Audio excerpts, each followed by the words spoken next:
When I walked through the door that evening after work, I barely had time to drop my bag before Emily stood in front of me, arms crossed, her expression sharp and resolute.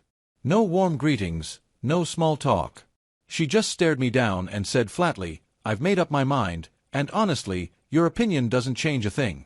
I blinked, trying to process her sudden bluntness. Well, that's one way to start a conversation. Go ahead, I'm listening. My voice was calm, but inside, I was already unsettled. Emily launched into an explanation like she had rehearsed it 100 times.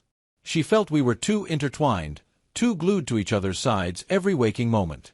She needed space, time to breathe, time for herself. She said she was meeting a friend later, someone introducing her to a new coworker with, apparently, groundbreaking insights on balancing independence in a relationship. And just like that, she grabbed her bag and announced she was heading out. Right then. No debate. I stood there in the quiet of our living room, her absence immediately pressing down on me. Something felt off. Emily wasn't impulsive. She wasn't the type to drop bombshells like that and walk away without discussion. My gut twisted. Driven by instinct, or maybe just sheer suspicion, I found myself drawn to her laptop sitting open on the kitchen counter. I hesitated. Snooping wasn't exactly my proudest moment, but the nagging feeling wouldn't let go. I clicked through her browser history, not even sure what I expected to find. Then my chest tightened. Search after search popped up, articles on spicing up your personal life, exploring relationship boundaries. But then, the kicker. Pages about swinger parties and experimental relationship dynamics. My stomach knotted. This wasn't random curiosity. This wasn't idle browsing. It was deliberate. I grabbed my phone and called her, my fingers gripping the device tightly. She answered on the second ring, her voice light, casual, like she wasn't sitting on a secret. "Hey, what's up?" I didn't sugarcoat it. "I saw your searches."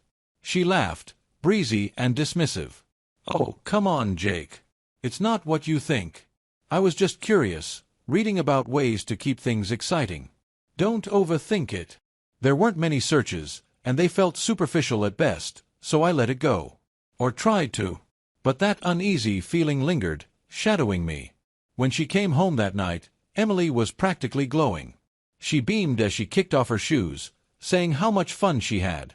Casually, almost too casually, she mentioned she had already lined up her next outing. This time, it was some exclusive women's literary club that also explored psychology. "Just imagine it," she said with a chuckle, "a bunch of women talking about books and emotions." I smiled, trying to mirror her energy, but something felt rehearsed about her delivery. As she headed to the bathroom, she left a flyer on the table. I picked it up, skimming through the text. No mention of books. No mention of psychology. Just a simple line, "Meetings every Friday at an upscale cottage." Why would a literary club need a private, rented cottage? The days rolled by, and I shoved the whole thing to the back of my mind. Work kept me busy, and Emily, well, she was more affectionate than ever. Attentive, even. But when Friday night came, she waved goodbye with a quick kiss, saying she'd be late. I didn't think much of it. Not at first. Hours passed. She still wasn't home. When she finally walked through the door, something hit me immediately. It wasn't the flush in her cheeks or her carefree smile. It was the scent. Her usual floral perfume was there, but mingled with it was the unmistakable, bold trace of men's cologne. It clung to her, unmistakable and far too intimate. "If it's supposed to be women only," I said slowly, "why do you smell like men's cologne?" She froze for just a split second, so brief I might have missed it if I wasn't paying attention. Then she laughed it off. "Oh, Jake, come on. Some women wear men's cologne. You know how quirky people can be." The explanation felt flimsy. Forced. She even pulled out her phone, showing me a group chat for the club. Sure, the rules clearly stated it was an all-women space. But words on a screen didn't mean much to me. "This proves nothing," I said flatly. She sighed, rolling her eyes like I was being unreasonable. "Fine. You want to see for yourself? I'll ask if they'll let you come next time. But it's going to be awkward for me. Really awkward." Her discomfort didn't bother me. I needed answers. The next Friday, I went with her. We drove out to that rented cottage, and my gut clenched the whole way. I don't know what I expected. Something dark, something hidden. But when we stepped inside, I was thrown off. The main room was filled with women, all casually chatting in clusters, sipping tea, flipping through papers. It looked perfectly normal. Too normal. A woman approached us, Emily's friend's co-worker, apparently.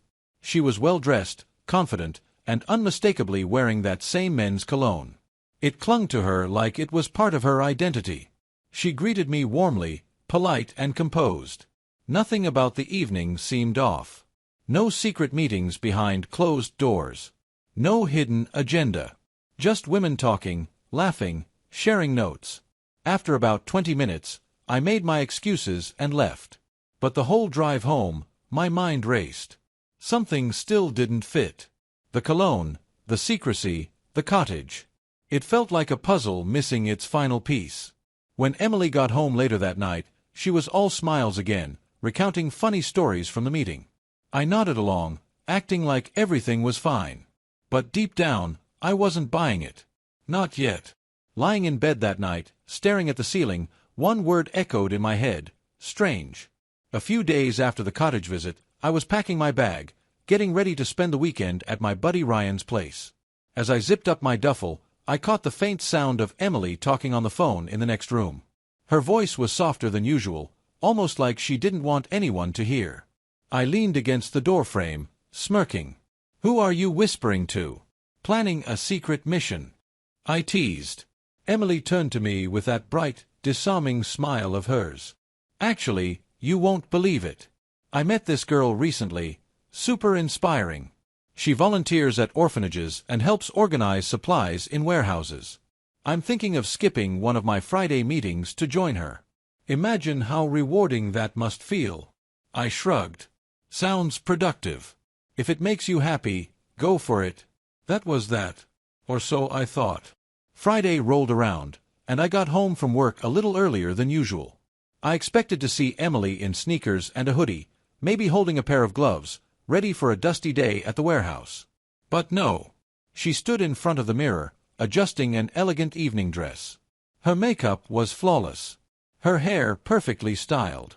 Before I could even ask, she grabbed her purse, flashed me a quick smile, and said, "I'll tell you everything later, okay?" Then she was gone, heels clicking against the floor. I stood there for a moment, stunned.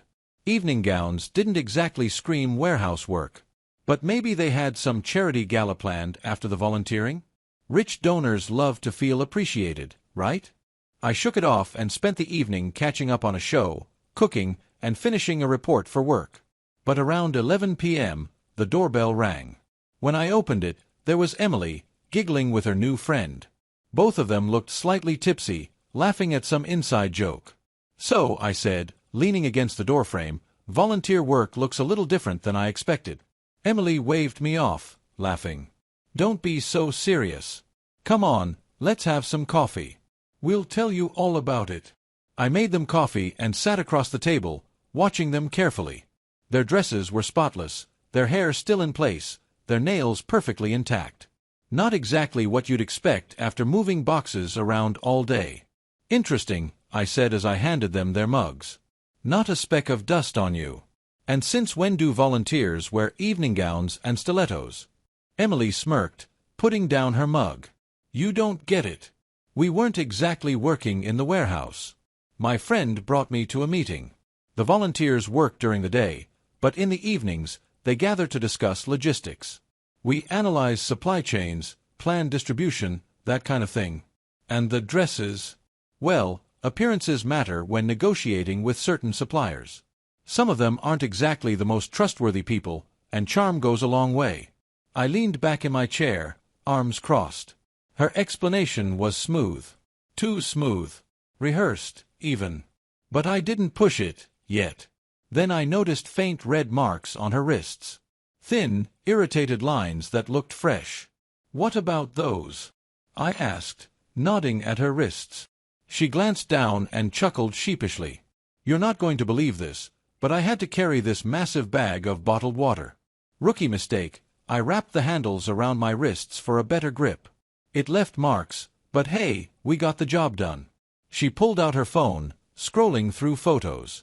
There they were, pictures of a warehouse stacked with supplies, boxes arranged neatly, even one of her posing next to her friend. It all looked legitimate enough. After that, she continued, we decided to celebrate. Just a glass of wine or two. Nothing crazy. Her friend stayed quiet, nodding along, but something about her felt off. She looked nervous, her eyes darting away whenever I asked a direct question. So, I asked, turning to her, how long have you been volunteering? The friend hesitated, stumbling over her words. Oh, not long. A few weeks, I think. Emily jumped in quickly.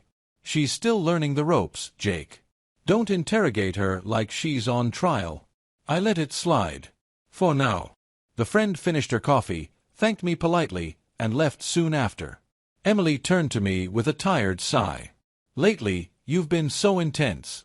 It's like you're questioning everything I do. What's going on with you? I shrugged. I don't know what you mean. Just asking questions. She shook her head, laughing lightly. Maybe I'm overthinking it. I nodded, watching her walk away. Good, I thought. Better if she thinks it's all in her head. Time passed. On the surface, things seemed normal. Emily still smiled, still kissed me goodbye before her meetings, still chatted about her day when she came home. But she was slipping away. Slowly. Spending more time out. Her explanations thinner every time. She was hiding something. I was sure of it.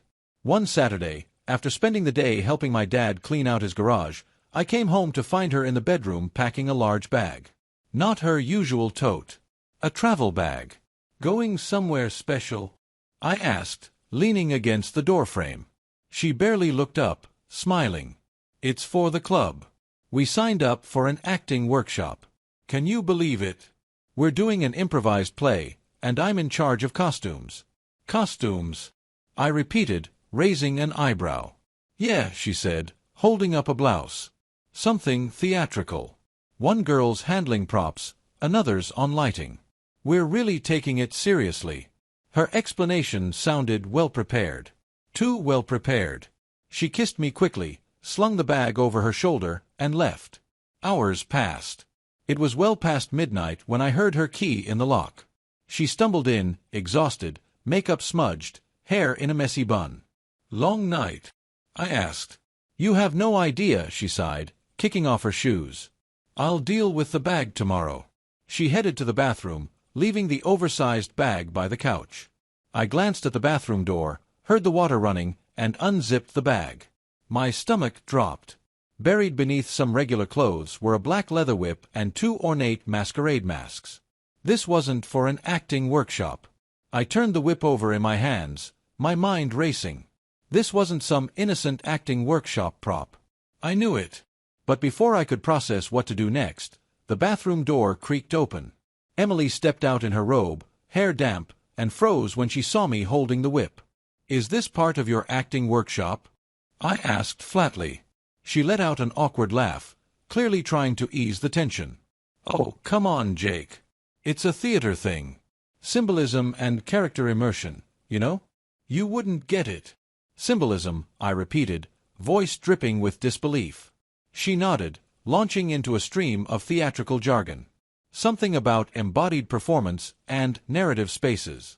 It sounded like she pulled it straight from a Wikipedia article. You're kidding, right? I held up the whip. She laughed again, too quickly. It was all a joke. My colleague brought them, and we messed around for fun. Look, I even have photos. She grabbed her phone and scrolled through her gallery, showing me pictures of her and her friends in costume, wearing the masks, posing dramatically. One photo showed her laughing, whip loosely in hand. It looked innocent enough, but my gut wasn't convinced. Then I noticed something else. A cologne bottle peeking out from the bottom of the bag. It was sleek, masculine, and unfamiliar. And this? I asked, holding it up. Her face flickered with hesitation for the first time that night. Oh, that. It must have gotten mixed in with my stuff when I packed. I was in a rush. Before I could say another word, she grabbed her phone and called her colleague. Moments later, the woman showed up at our door, smiling politely. Thanks so much for finding that, she said, taking the cologne bottle. I've been looking everywhere for it. It felt staged. Too convenient. But I played along. After the woman left, Emily smirked, satisfied. See? Mystery solved. No big deal. I wasn't buying it. And what about the whip? She sighed. Okay, fine. She's different. She doesn't like being traditionally feminine. She wears men's cologne, dresses differently. That's just who she is. I stared at her, trying to read between the lines. All right. She stepped closer, tilting her head. What are you thinking? That I'm cheating on you with her. I shook my head. No. Not with her. Emily smirked. Good. You're starting to sound like one of those paranoid soap opera husbands. Anyway, I always have explanations, don't I? I didn't respond. She turned away, tightening her robe. It's late. I'm tired. Big event tomorrow. I'll tell you all about it once I know the details. Let's drop it, okay? She disappeared down the hallway, leaving me in the living room with the open bag still at my feet. The next morning felt like any other, but her words lingered in my mind. Over breakfast, while adjusting my tie, I asked casually, "So, what's this big event you're heading to?" Without missing a beat, she grinned. "You'll never guess. We're throwing a bachelorette party at the theater workshop. Just a bunch of us girls, wine, music, silly games. You know, letting loose for a night." I sipped my coffee, playing along. "Sounds lively. When are you heading out?" "Late evening," she replied nonchalantly. "It's going to be an all-nighter. My friend's husband is driving us all home in the morning, so don't worry." The idea of another man driving her home didn't sit well with me, but I kept my face neutral. "All right. Have fun." At lunch, that nagging feeling wouldn't leave me. I reached out to the husband she mentioned, and after a few messages, we ended up on a call. He seemed easygoing, and we clicked right away. "Why don't you and a friend join us tonight?" he suggested. "We're having a guys' night. Beer, games, football, the usual." It sounded harmless. And honestly, it gave me a way to keep tabs on the situation. I called my best friend, Mike, and asked if he was free. He agreed without hesitation. After work, Mike and I drove to the address I was given. It was a decent-sized house in a quiet neighborhood. The husband welcomed us in, and the atmosphere was relaxed. Big TV, gaming console hooked up, snacks and drinks covering the table. We cracked open beers, played FIFA, yelled at the screen during the football match. It felt like a normal night. But as the drinks flowed, so did the conversation. Leaning back on the couch, I asked casually, "So, you guys cool with all these late-night outings the girls are having?" One guy chuckled bitterly. "Honestly, no. My wife started this after some self-help course about empowerment and independence. One day she just decided our life was boring and predictable." Another guy chimed in. "Same. They all found this community, or whatever it is. Every time I ask, she has an answer ready. Always rehearsed." I nodded slowly. That's exactly how it feels for me too. No matter how off something seems, there's always an explanation that just barely makes sense. Heads nodded around the room. We were all feeling the same unease, but none of us had proof. It was like trying to catch smoke with bare hands. By the end of the night, we agreed on one thing: we'd pay closer attention. Every inconsistency, every detail, every slip of the tongue. Nothing would go unnoticed. As dawn crept in, I crashed on the couch for a couple of hours. When I left, the husband of Emily's friend gathered his things too, ready to drive the girls home. When I got home, the house was quiet. I poured a coffee and waited. Emily walked in close to noon, tired but smiling, her hair messy, makeup faded. "You're up early," she teased. "Couldn't sleep," I replied. She launched into a story about the party. Dancing, silly games, embarrassing stories. She painted a vivid picture. But my mind was elsewhere, swirling with last night's conversations.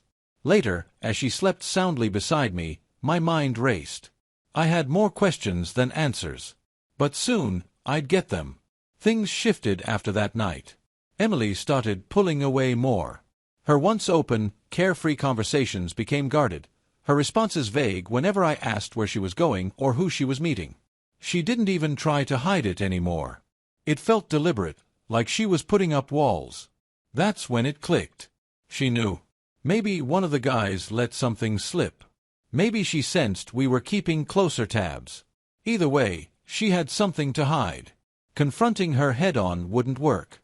She was too sharp, too quick with explanations that sounded just believable enough. I needed proof. Something undeniable. And then, almost like fate had a hand in it, my boss called me into his office one afternoon. "I need you to travel to another city for a few days," he said. A 3 to 4 day work assignment. It was almost too perfect, too convenient. Instead of seeing it as a roadblock, I saw an opportunity. That evening over dinner, I casually mentioned the trip.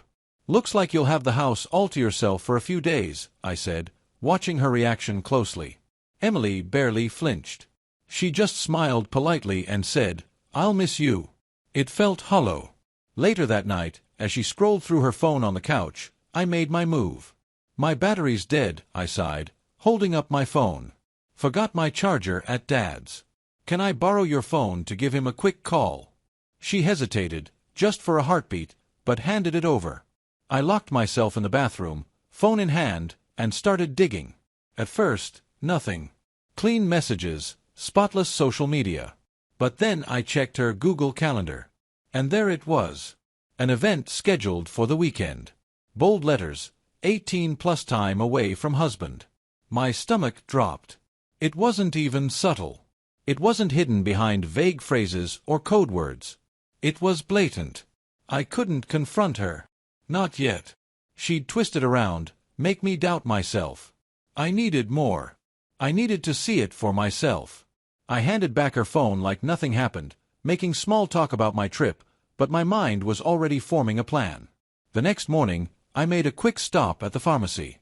I bought something I'd read about online a long time ago, a chemical agent designed to ruin condoms in a way that guaranteed consequences. Extreme, maybe. But if nothing was going on, no harm done. And if something was, well, someone would pay. When Emily wasn't looking, I found every box of condoms in the house and treated them with the chemical. Then I packed my bags, kissed her goodbye, and left like everything was normal. But I didn't go to the airport. I drove to Mike's place, called my boss, and told him I was sick. He wasn't thrilled, but he understood. For 2 days, I stayed at Mike's, pretending to recover while preparing. I tracked the day and time of the event, making sure everything was ready. The day arrived. Early that afternoon, I left Mike's wearing a dark hoodie and walked toward my house, avoiding my car to stay unnoticed. My pulse pounded as I approached. A sleek black sedan sat in the driveway. Engine warm. Faint music drifted through the walls. My fists clenched as I crept around the side of the house. Through a window, I saw the living room, and my breath caught in my throat. Clothes scattered across the floor. Dresses, men's shirts, ties, underwear. Wine glasses half empty on every surface. Laughter echoed from inside. Then I saw them. Figures moving through the room, touching, laughing, indulging. And there she was. Emily. Laughing, carefree, a glass of wine in hand.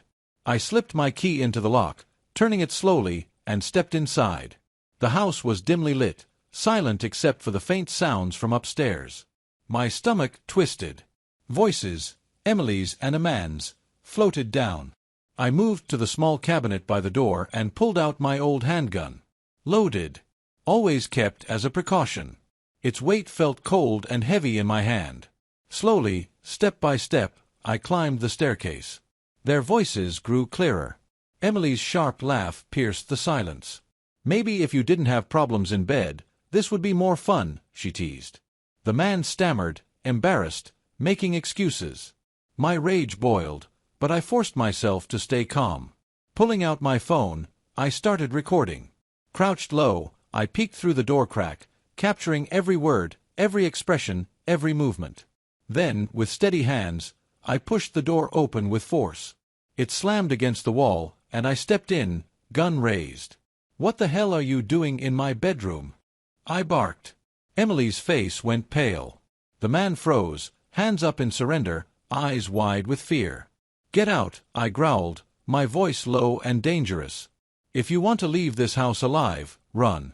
He didn't wait. He grabbed his clothes, stumbled past me, and bolted. Emily sat frozen, face buried in her hands. Her shoulders shook. Fear? Shame? I couldn't tell. I lowered the gun, clicked the safety on, and placed it on the dresser. "Talk," I demanded. "Now." I hit record on my phone and set it down. She saw it and realized there was no escape. Her voice trembled as she confessed. It started innocently, women escaping routines, but soon shifted to freedom, excitement, breaking monotony. The group had rules, alibis, and systems to cover their tracks. She admitted that the husband of her colleague warned them about our suspicions, which pushed her to make this her final escapade. I listened silently, my jaw clenched so tight it hurt. When she finished, I pocketed my phone. "I've heard enough." I threw her clothes into a suitcase. She begged, cried, but I didn't stop. I tossed the suitcase outside. "Get out," I said coldly. She stood barefoot on the lawn, tears streaming down her face. "You'll regret this," she whispered. I shut the door.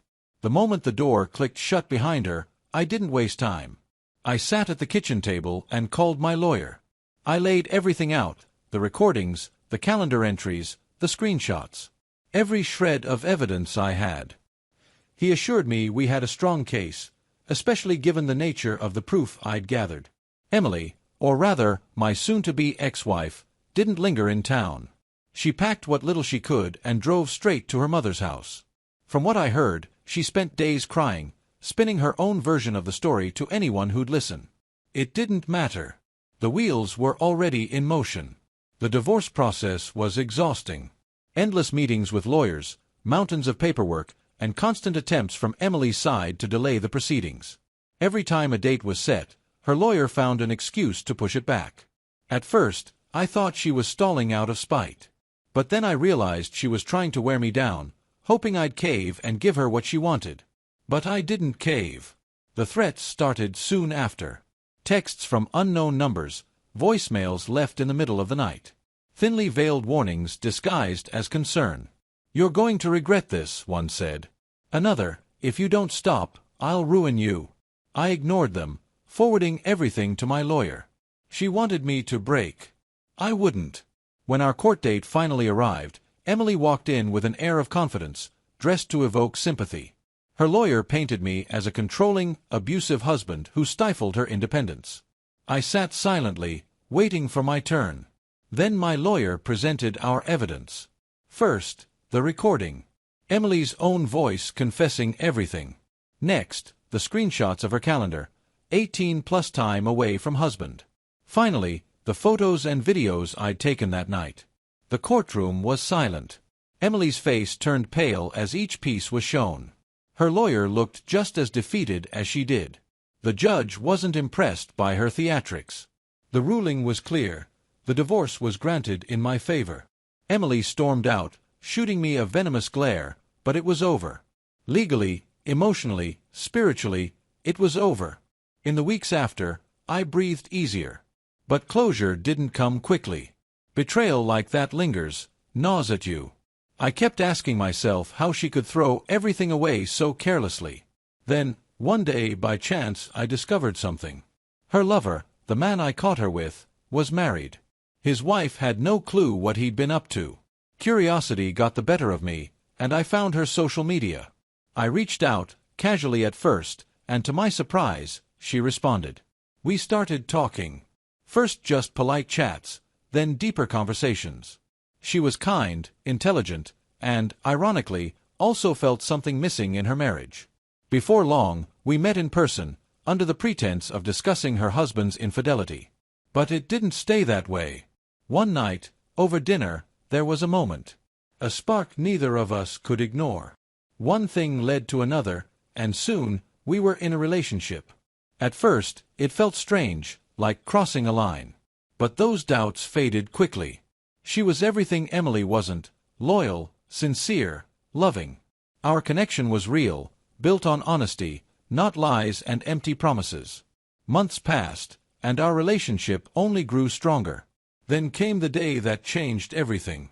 She told me she was pregnant. I'll never forget the way her eyes lit up as she said it. For the first time in what felt like forever, I felt something other than anger, betrayal, or bitterness.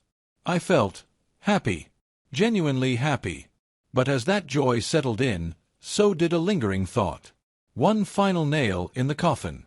I pulled out my phone, typed up a short, simple message to Emily's ex-lover, the same man who had shattered my marriage. Your wife is pregnant with my child. Funny how things work out, isn't it? I hit send.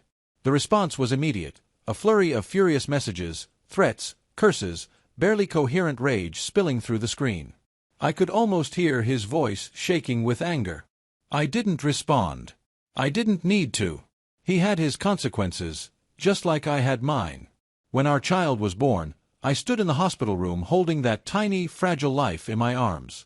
My new wife, yes, we married not long after, lay beside me, exhausted but smiling. In that moment, everything felt right.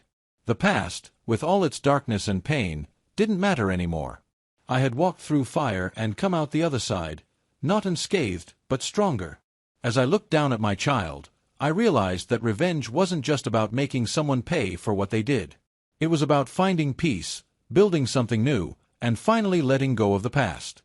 But still, part of me hoped that every night, when Emily's ex-lover closed his eyes, that message haunted him. Every single night. Thank you for visited my YouTube channel. Your support, likes, and comments truly inspire me to create even more engaging content. If you enjoyed this video, don't forget to subscribe and hit the notification bell so you never miss an update. You're a part of this amazing community, and I'm thrilled to share my stories with you. See you in the next video on YouTube.